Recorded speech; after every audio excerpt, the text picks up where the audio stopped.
দেখেন ওদের কি মাসুম চেহারা, ইনোসেন্ট চেহারা, কিন্তু ওদেরকে দেখলে কেউ বোঝা যায় যে ওদের মা নাই। তো যাই হোক, এখন হচ্ছে ওদের নতুন ঘর প্রস্তুত হচ্ছে, ইনশাল্লাহ 2-1 দিনের মধ্যে হচ্ছে ওরা ঘরে উঠে যাবে। আর এর পাশে যে ঘরটা, এটা হচ্ছে ওনাদের জায়গাও না বা ওনাদের ঘরও না।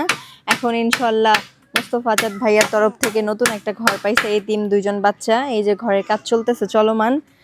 এই খুশি হয়েছো? দেখেন এই যে গরিব মানুষের বাচ্চা কাচ্চা গুলার উপরে আল্লাহর অশেষ রহমত থাকে। যেমন দেখবেন যারা বড় লোক মধ্যবিত্ত, তাদের বাচ্চাকে এত পরিমাণের খাওয়ান খাওয়ায়, তারপরেও দেখবেন সারাদিন চেকাই পেকাই পড়ে থাকে, অসুস্থ, মোটা হয় না। এদের কি খাওয়ায়? এদের কি আছে বলেন?